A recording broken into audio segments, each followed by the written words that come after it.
Hey everyone, how's it going? Welcome back to a brand new video. Today we're going to be taking an updated look at the latest version of the GTA 6 map and doing a little bit of a size comparison between GTA 5 and GTA 6.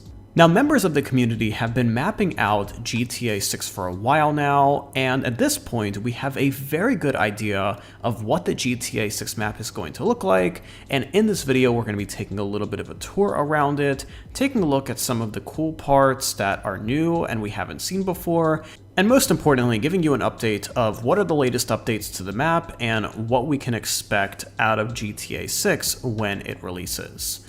So make sure to stay tuned, we got a lot of really exciting stuff to take a look at today, but first off, here's a quick shout out, and after that we'll get into the video. Now today's shout out goes to a really awesome YouTube channel known as Fritz and Lewis Films. Now, one of the coolest things about YouTube is that it is the perfect platform to discover new and upcoming filmmakers that are truly doing amazing things. And on his channel, he shows his journey of becoming a filmmaker on full display.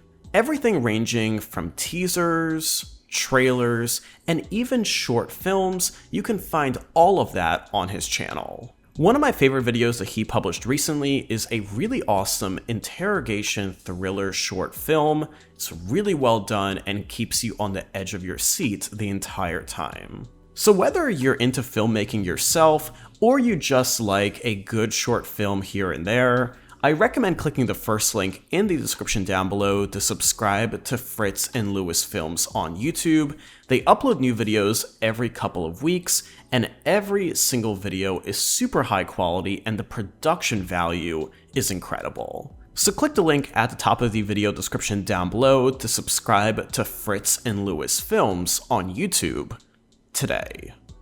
But with that being said, and without further ado, let's go ahead and jump right into this video. Alright, so right now we are taking a look at the most up-to-date version of the GTA 6 map, and if you haven't seen this website in a while, or if you haven't seen it ever, I will leave a link to it in the description down below. Essentially, this is the best place to get the most accurate look at what GTA 6 is going to look like.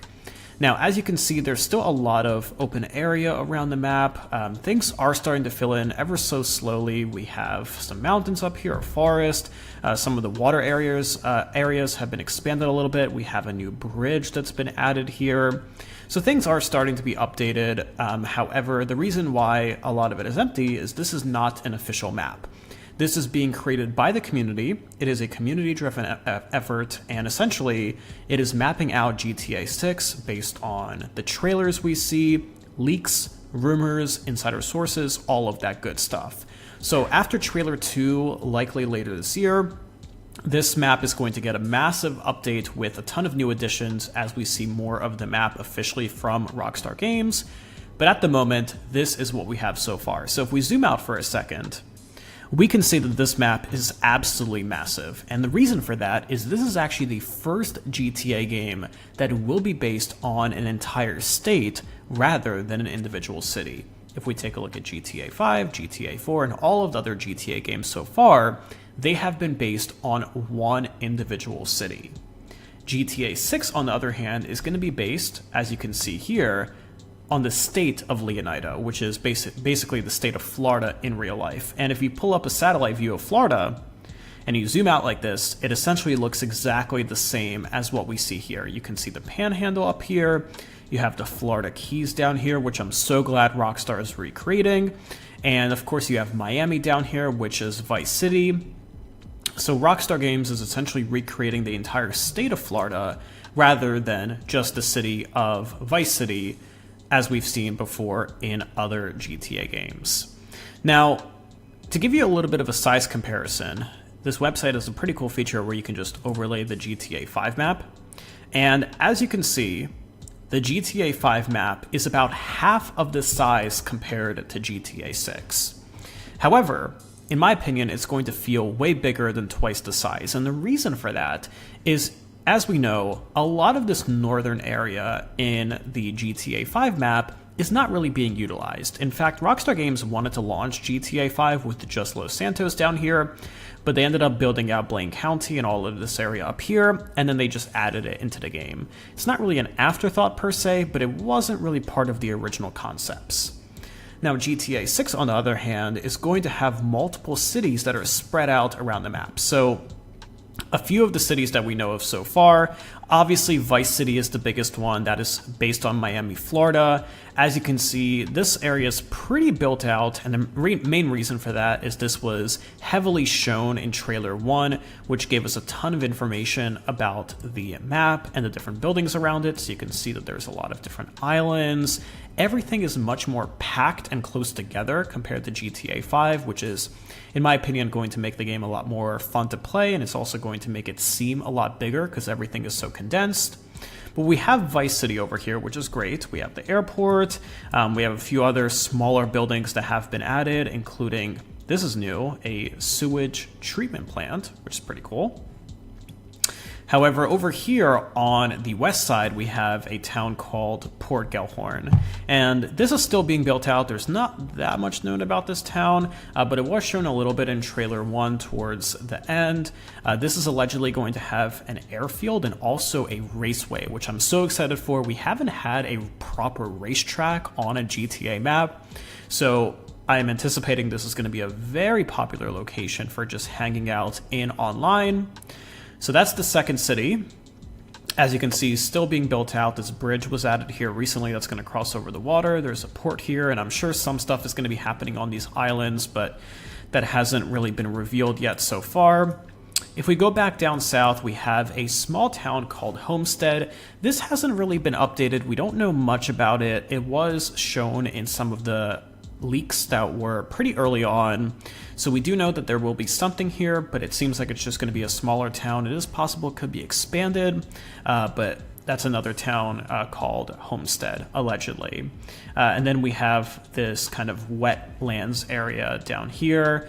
Allegedly, there's going to be a building down here called the Flamingo Wildlife Institute HQ, which is pretty interesting. I'm curious if there's going to be any missions surrounding that. But this area was shown in trailer 1, 21 seconds in. And as you can see, everything is labeled. Trailer 1 is labeled.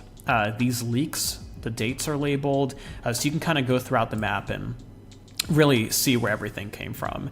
And then finally we have Gator Keys, which isn't really a town, but it's essentially a series of islands, of course, based on the Florida Keys.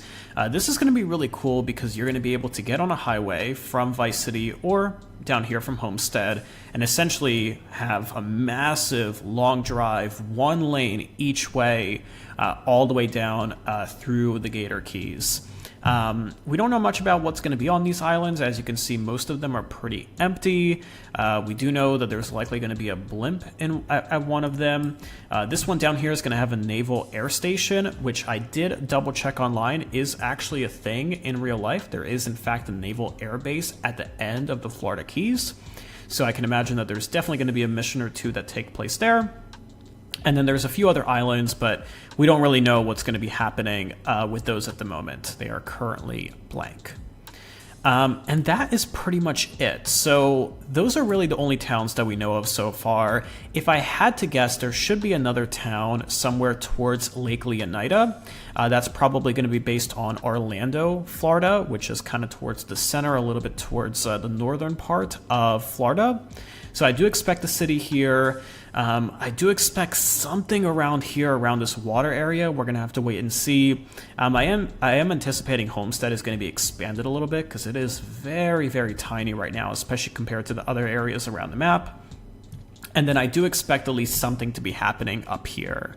I don't expect Rockstar to add a bunch of mountains in the northern part, just like they did with 5. There will likely be a mountain range, but I do expect them to add at least 1 or 2 towns up here, likely one on the east side, and then hopefully something up here in the corner. I think that's going to be pretty interesting in this panhandle part. But this map is absolutely massive, and it's going to feel way more massive because you're going to have different cities with different people, different vibes, different cars, and just a whole different vibe from each one city to another, which in my opinion was one of the best parts of Red Dead Redemption 2, which is Rockstar's newest game that they released back in 2018. Going between the different towns in the game was really interesting, and we haven't really been able to experience that yet in the GTA universe. So it should be pretty cool to experience. But just to overlay it again, this is the GTA 5 map. I do want to zoom in. Unfortunately, I can't really change the brightness level of it, so it's a little bit difficult to look, but this is to scale. As you can see, the roads in Vice City, in and outside of Vice City, are much more packed together. There's more buildings, there's more things to do, there's more activities, and the map is also just a lot more dynamic. With GTA 5, everything is kind of on a grid system to an extent. With 6, there is a grid system in some places, like in downtown Vice City, but outside of that, things are just really, really built out, and there's a lot of unique elements that we really haven't seen before in a GTA game. But that is the most up-to-date look at what we're working with so far for the GTA 6 map. As I mentioned earlier, after Trailer 2 releases, we should be able to get a bunch of improvements as well as enhancements to this map as we continue to learn more. But I'd love to hear from all of you in the comments down below. What is your opinion about the current state of the GTA 6 map? Do you think it looks good? Or were you hoping for something else? Do you think this is the best GTA map ever? Let me know your thoughts and opinions in those comments down below, because I really want to hear from all of you. But if you enjoyed this video and you like staying updated on the latest news surrounding GTA 6, leave a like and subscribe down below for more coverage just like this, and I will see you in the next one.